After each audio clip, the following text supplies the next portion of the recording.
All right, we're going to get started. A couple of things to note. I'm handing out this test quiz for the Nicene Creed, and I'll put it up on the screen, and you can freeze it and then try to duplicate it. Um, we have confirmation next week, and with confirmation next week, um, we also have one final quiz we have to do. But here's the Nicene Creed, and I'm going to ask those who are here to have their fill it out at home, because I need to get to a lot of stuff today. But here it is, the Nicene Creed, and you see blanks, and if you want to freeze that and then fill in the blanks to test yourself on your knowledge of the Nicene Creed, that would be great. So take advantage of that. Folks here will do it at home. And then we need to start on the catechism, because we take our students through their Sunday school years up to confirmation through the catechism, and then we save the last part of the catechism, especially the part for the Holy Communion. We save that for this class. So here's the catechism. It's in, you can see page 589 in the Book of Common Prayer. But here are the catechism at the bottom, a few questions in regards to the Lord's Supper, and then these are the focus. But you can find these on page 589 in the Book of Common Prayer. So we're going to read those and answer those questions. After it talks about infant baptism and the promises made by the sureties, it gets into the sacrament of the Lord's Supper. And so it asks these questions. Why was the sacrament of the Lord's Supper ordained? And the answer: for the continual remembrance of the sacrifice of the death of Christ and of the benefits which we receive thereby. Next question. What is the outward part or sign of the Lord's Supper? Answer: bread and wine, which the Lord hath commanded to be received. Question: what is the inward part or thing signified? Answer: the body and blood of Christ, which are spiritually taken and received by the faithful in the Lord's Supper. Question: what are the benefits whereof we are partakers thereby? Answer: the strengthening and refreshing of our souls by the body and blood of Christ, as our bodies are by the bread and wine. Question: what is required of those who come to the Lord's Supper? Answer: to examine themselves whether they repent them truly of their former sins, steadfastly purposing to lead a new life, to have a lively faith in God's mercy through Christ, with a thankful remembrance of his death, and to be in charity with all men. So those are the questions that will be asked next week and will be a part of our confirmation class, and we encourage you to be a part of that. Let me hand this out to you.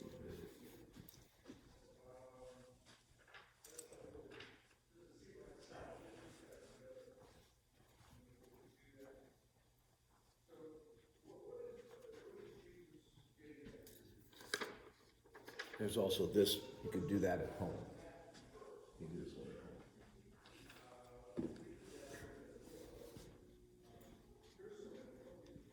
All right. There is an issue that I should address when it comes to Holy Communion that is somewhat of a controversy, although not a serious one, within Anglican tradition, and that is Paedo Communion. Paedo, that word is young or child, infant. Some believe in not communing their children until confirmation, which is a tradition in the Anglican world. And then there's also the tradition of communing children. And I've taken the position that the parents make that decision. And as far as communing children is concerned, our parish asks that the parents come to me and that the children are able to partake themselves, they're able to receive themselves, but that they are able to confess what they know of the body, the bread, what the bread symbolizes and what the blood symbolizes. That's important. And where I get that wisdom is that Jesus says, take and eat, and he says, take and drink. And it's important that the child is able to do that themselves. And yet we question, well, how much faith does it take? How much examining can they do? Well, the same argument applies to baptism as well. God takes a child at its most basic state and receives that child's faith, just as he receives the child's faith in baptism. My only concern is that the child needs to take themselves. That's in the Eastern Orthodox tradition, they baptize a child and then they take the bread and they stick it in the child's mouth and force the child to eat it. That's a little bit extreme, and so I avoid that extreme. But as long as the child can take of itself both bread and wine, then I encourage parents to let the child be a partaker of. One of my convictions is that a child will walk through the whole service, right? They'll sing, they'll confess their sins, they'll confess the faith with the apostles or the Nicene Creed. And then when it comes to communion, we say, no, can't have it. That just never seemed right to me. If a child's going to walk through the service with their family, it seems that they should receive the benefits of the Lord's Supper. And so I've encouraged families to have their children commune. Those of you who just came in, let me hand out to you the catechism that we're working on for next week. And then also, I encourage you to take the Nicene Creed quiz on your own.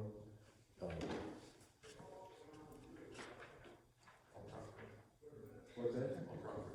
Yeah.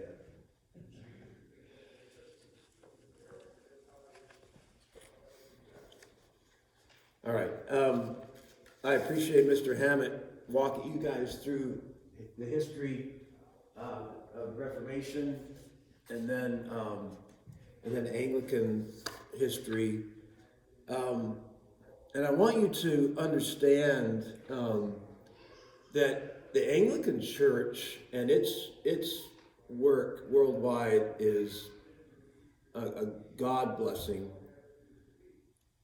We live in a time that ridicules or criticizes these great nations going about establishing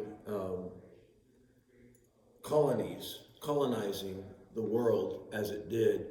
But understand that when the Church of England, or English Great Britain, when it spread itself worldwide, it always went with the church. It always brought the church with it. It propagated the gospel as it went to colonize the world, the new discovered world. And so it wasn't just about attaining land, it was about establishing Christianity in these different new lands. And we should never apologize for that. Now, they say we should apologize for colonizing the Western world. Well, no, we're not going to, because we brought the gospel with it and believed that these new nations, these pagan nations, needed to hear the gospel. And that should never be apologized for, because if we don't believe the gospel, then sure, apologize. But if you believe the gospel, don't ever apologize. That's what we should have done. What should have been done is bring the gospel to new lands. And so it has been said, as the English, as Great Britain spread itself around the world, that the sun never went down on the British nation, and it never did, because there were so many colonies that they spread throughout the world. But you can say the same thing for then the Church of England, that the sun never went down on the Church of England, because the Church of England spread as well along with the Great Britain. So that's a good thing. And so when we talk about church history, we look at the United States and we say, okay, well, what was established in the United States? Well, the Church of England was the first church established. Well, the Puritans were the first church established in the United States, but they weren't an official church. The Church of England was established in the United States. And when it was established, then it began to spread through all the colonies. And as the Church of it never became an official state church, of course, because the United States didn't accept an official state church. But the Church of England was as close to a state church as you could possibly have in the history of the United States. And then you have in 1867, you have the Reformed Episcopal Church coming in. The Reformed Episcopal Church came into being because of what was called the Oxford Movement.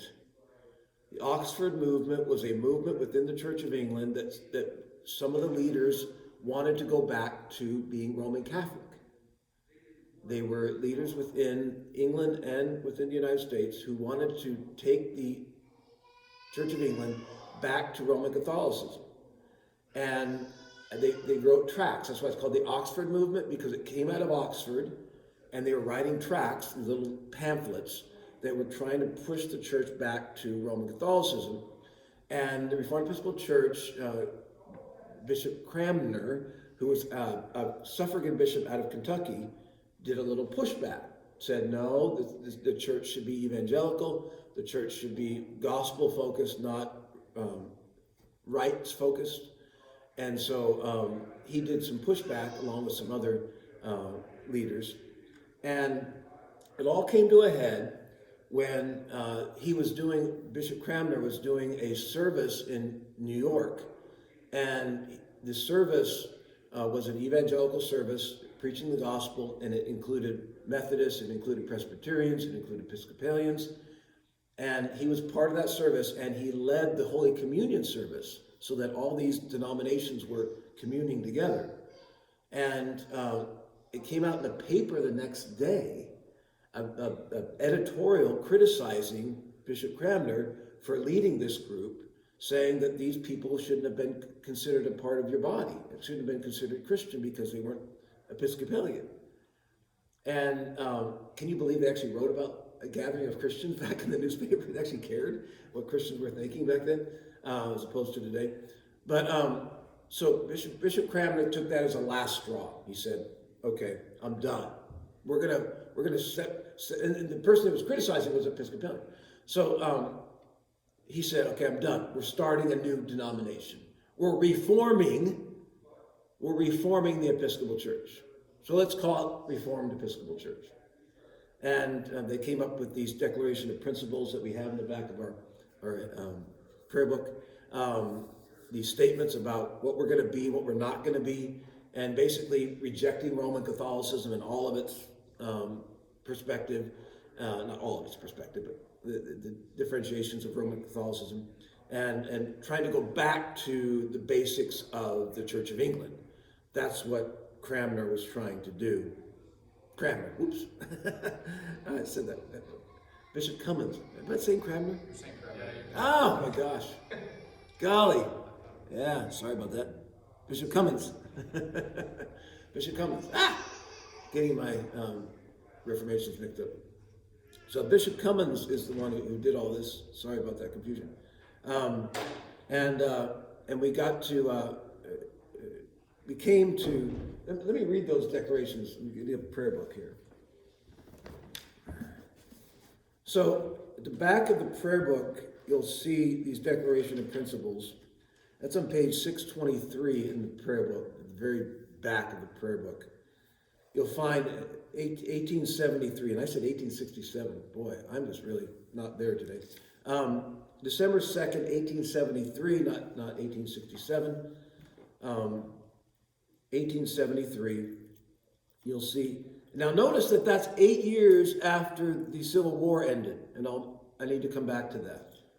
So the Reformed Episcopal Church, holding the faith once delivered unto the saints, declares its belief in the Holy Scriptures of the Old and New Testaments as the Word of God and the sole rule of faith and practice in the Creed, commonly called the Apostles' Creed, in the divine institution of the sacraments of baptism and the Lord's Supper, and in doctrines of grace, substantially as they are set forth in the 39 Articles of Religion.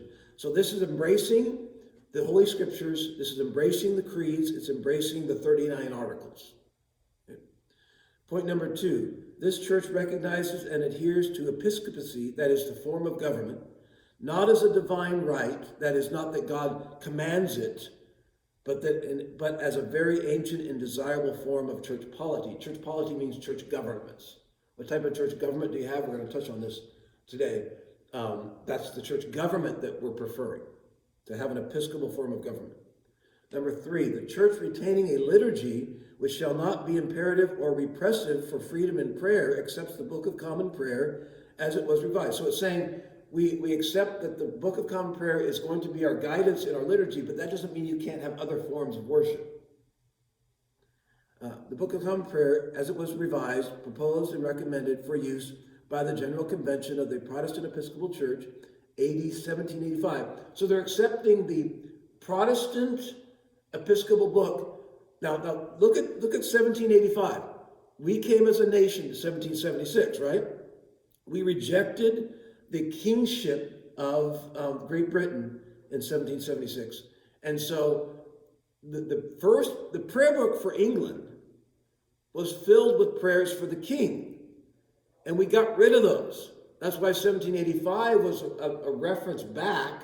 Let's go back to that prayer book, because that prayer book got rid of prayers for the king. And so it's going back to an American prayer book, basically. Reserving full liberty to alter, abridge, and enlarge and amend the same as may seem most conducive. In other words, you can change the prayer book if you think that that's necessary, which of course the church has done. And then number 4, the church condemns and rejects the following erroneous, strange doctrines as contrary to God's word. First, that the Church of Christ exists only in one order or form of ecclesiastical polity. That's a fancy way of saying that we reject that you have to be like us, you have to be Episcopal in your form of government in order to be a church. We can recognize the Presbyterians, we can recognize the Baptists, we can recognize the Lutherans as being legitimate, even if they don't have the same type of government we have. Second, the Christian ministers are priests in another sense that what they believe are royal priesthood. That one I publicly reject. They're right in saying that ministers aren't priests in the same way Old Testament ministers are priests. We don't offer sacrifices. But we're not the royal priesthood. In other words, that's like saying that my ordination means nothing because I'm just like you all and that your calling is the same as mine. We're all a royal priesthood. Well, what's the point of being ordained if we're going to do that? What's the point of why even set aside men for ministry if we're all a part of the royal priesthood? So that's a misunderstanding that I reject, but that was the emphasis back then. Third, that the Lord's table is an altar on which the oblation of the body and blood of Christ is offered anew to the Father. This is a rejection of the doctrine of transubstantiation. It's a rejection of the idea that Jesus is sacrificed over and over again whenever we have the Lord's Supper. We do not believe that. We don't believe that all of a sudden Jesus is sacrificed again. We believe he was sacrificed once. Fourth, the presence of Christ in the Lord's Supper is a presence in the elements of bread and wine. Again, that's another way of rejecting the doctrine of transubstantiation, rejecting the Roman Catholic understanding of Holy Communion. Fifth, that regeneration is inseparably connected with baptism. So that's a rejection of the idea that someone is automatically saved by the rite itself or by the baptism itself, as opposed to needing to have faith. So that's rejecting that. Now, I want you to notice why this document failed. And I believe it failed. Look at the size of the Reformed Episcopal Church. We are small people. We are a limited number. You come into the to Eldersburg, and you're a Christian, and you've been a Christian all your life. You come into Eldersburg, and you drive up, and you drive past on 26, the Reformed Episcopal Church, and you go, what is that? Never heard of it. Of course you never heard of it. We're 10,000, no more, in the world, for crying out loud. That's how small we are. Why are we so small? One of the reasons is, I believe, and this is just my opinion, so take it for what it is. My opinion, why we are so small, is because we have a founding document that is based on what we don't believe rather than what we do believe. This document focuses on the things that we reject, that we don't believe, as opposed to things that we believe. Pretty hard you want to join a club that we exist because we reject everybody else, they believe. Who wants to join that club? Who wants to be a part of that group? The focus has been too much on what we don't believe as opposed to what we believe. That's why in the 90s, it started to take a turn where bishops started to say, well, we need to stop this. We need to focus more on what we believe. We need to embrace our Anglican heritage as opposed to rejecting the things that were erroneous as they did in our inception. So that's the brief history of the Episcopal Church, but I want you to notice 1873 because many slaves in the South, they would attend church with their masters, and most of those churches were Episcopal churches. After the Civil War in 1865, many of those slaves embraced Episcopal form of worship and Episcopal form of government, but they wanted to join the Episcopal Church, but the Episcopal Church rejected them. And it happened to be that these slaves, especially in South Carolina, which was the main focus of this movement, they came to the Reformed Episcopal Church and said, can we join you? And they said, absolutely. So we have a large pocket of mainly black churches in the South, in South Carolina, because of them wanting to join the Episcopal Church and being rejected, and the Reformed Episcopal Church receiving them. So it's a large contingent of black churches in South Carolina that were part of that movement that were brought in. And very interestingly, even today, South Carolina is a hotbed because the mainline Episcopal Church, going liberal as it had, the main Episcopal group broke away from the Episcopal Church 10 years ago, and the Episcopal Church insisted to receive all of their churches back, and the buildings and their property. And it was just like 6 months ago, I think, that the court actually turned in favor of those churches, and now those churches are part of the ACNA, which we're part of. So there's a large contingent of Anglicans in South Carolina that are now a part of the same bodies that we're a part of. Yeah. So when someone asks me what religion I am, which I don't mind saying, am I Reformed Episcopal or am I Anglican? Or am I both? I love that question. It's a great question. I know, and when people ask what religion, of course, if you're going to be like me and stubborn, you say I'm Christian. But what they mean is what denomination or what affiliation do you have? And I like to say Anglican, because as Reformed Episcopalians, we're trying to go back to our Anglican roots rather than focus on our Reformed Episcopal roots, only because of this declaration principle that seemed to serve the church at the time, but again became this is who we're not rather than this is who we are. I think Anglicanism allows us to say more of who we are rather than this is who we're not. So that's my opinion.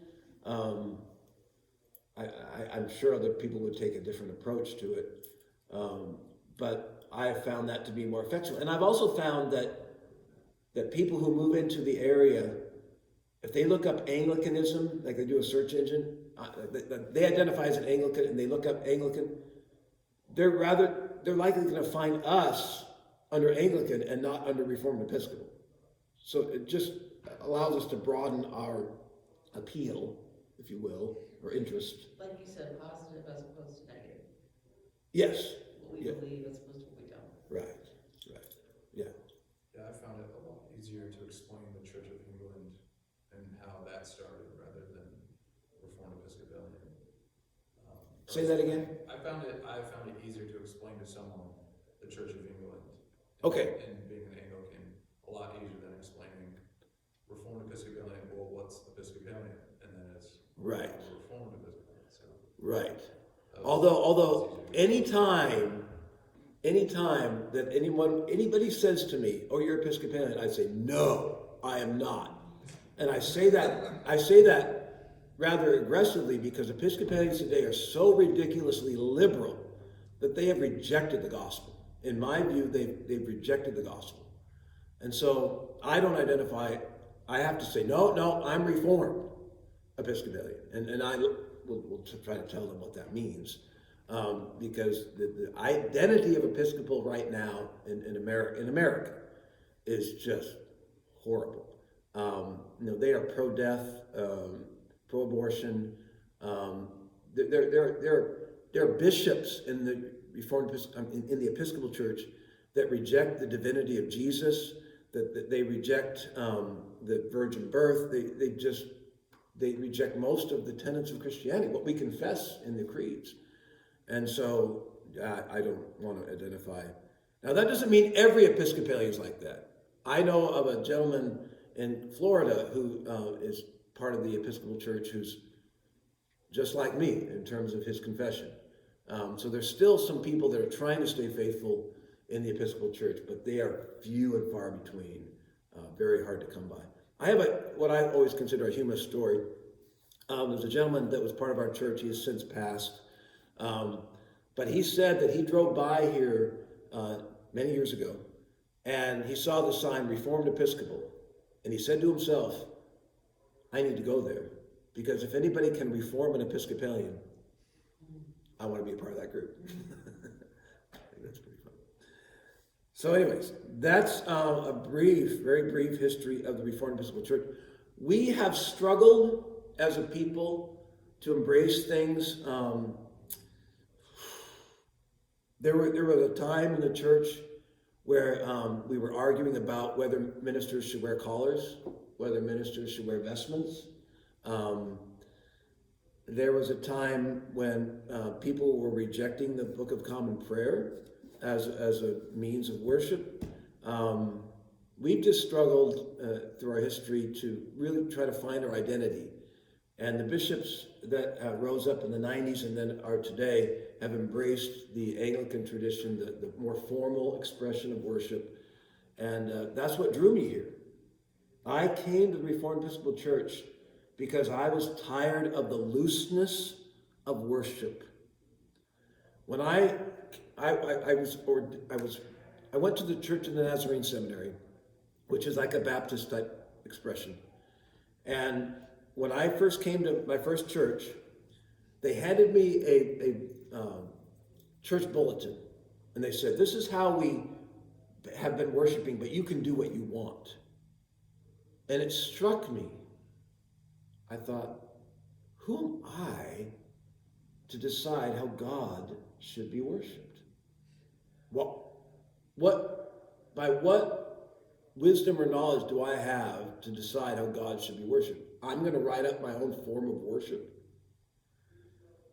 No. That's when it hit me that I'm not doing this right. And so what I did, even as a Nazarene minister, was I went to the Book of Common Prayer. And I said, well, how do they do it? And so I ordered the service according to what this talked about, confession of faith and confession of sin and things like that. And I finally realized after 2 years in the Church of the Nazarene that I'm not where I should be, that I'm just, and by God's providence, this is God's providence. When I was in seminary, we had these little, what would you call them? Little nooks, they're basically like an old post office you would get your mail from, little nook. And that's where they gave us our test back and so on. So I went to my little nook, and someone had put in a pamphlet of the Reformed Episcopal Church in my little nook. And I looked at it, I read it, and went, this is me. These people are me. Their convictions are mine. And I came home, and I'm sure my lovely wife was nursing Joel at the time. I came home, and I said to my wife, this is where we should be. And she said to me in all her seriousness, I'm not moving, I'm not changing. Okay. So I finished seminary there. We went to the Church of Nazarene, but it was after 2 years in the Church of Nazarene that she was ready. She went, we can't be here anymore. We would go to worship where it was a gathering of other churches, and they would have praise bands, and they would have extemporaneous prayers, and she couldn't handle it anymore. It's like she felt like I did, like these people are making this up. They're just going by the seat of their pants. They're going by their emotions. And it didn't fit either of us. We just were not there. And so that's when we decided to make the move to the Reformed Episcopal Church. And I had to turn in my ordination letter. I had to basically say, I'm no longer ordained, and I don't know what my future is like, but I know it has to be different. And it was then that we worked to transfer to the Reformed Episcopal Church. I had to write a bunch of papers, and I had to be orally examined to be received, and that was in Tyler, Texas. And then after I was ordained, literally like 2 weeks after I was ordained into the Reformed Episcopal Church in Tyler, Texas, that we received a phone call that said, are you interested in perhaps a church in Sykesville, Maryland? And that was, we transferred 6 months later to this parish. So that's the history. And this parish came out of Bishop Cummins. This parish was a daughter church of Bishop Cummins. There was a number of people in Carroll County that were interested in continuing a work. And so they had a Bible study at the Pittenger home. And then they started services where they had Sunday school in the Harrison home, and then church in the Fry home, or vice versa, I can't remember. And that grew enough to where they said, well, let's actually become incorporated. This church became incorporated in 1982 under the Reverend Godman, Cody Godman, as deacon. And he served the church, pastored the church for a number of years. Then they built this edifice in 1991, I think. They built this part and then the wing over here. And it wasn't until he retired that they decided to step out in faith and call a rector, call a new pastor. And that was, I came aboard in 1999. We built that education building and gym and finished it in 2005. And then the building in between, we finished that around 2008, which was remarkable considering the financial problems in that period of time. So that's been the history of this parish. I want to talk to you about church government. I've mentioned polity. I've mentioned that in regards to the Declaration of Principles. There are basically three types of church governments. Three types, basically. These are general, right? There is congregational, there is Presbyterian, and there is Episcopal. And notice how Christians can be so imaginative that they name their church after their form of government. So the congregational means that the congregation makes the decisions. Everything's done in a democratic form, a vote, and the majority wins. Most of your Baptists and your community churches are congregational. They vote in the pastor, and they vote out the pastor. When I was a Nazarene, they were a combination of congregational and Episcopal. I'll get to Episcopal in a second. And what it was that they voted in the pastor, so that's congregational, and yet they had what they call a general superintendent who oversaw certain sections of the church, and like a diocese, like we have. And so they had a tier, but you voted that guy in too, and he could be he had a term, right? He could be in there for like 4 years, I think was the term, and then he could vote on him again. But that happened in the local church, so they would vote in the pastor, and then every 2 or 4 years, depending on what they chose, they could put you up for a vote again. So your job was on the line every 2 or 4 years, depending on the mood of the congregation.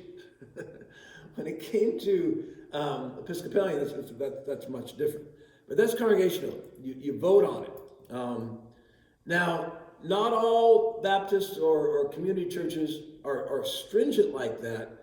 You can have, and this is where community churches can really get into some interesting issues. You can have a community church where some guy starts a church. Like, I'm going to start a church. God's calling me. I'm going to preach. You've heard these stories of guys, we started with 10 people in a Bible study and it grew to 2,000. They brag about how big their churches are.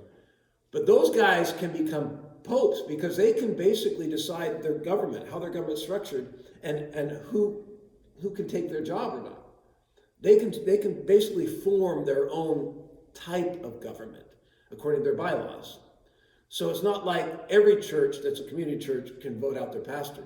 It depends on whether that pastor has written bylaws that allow that or not.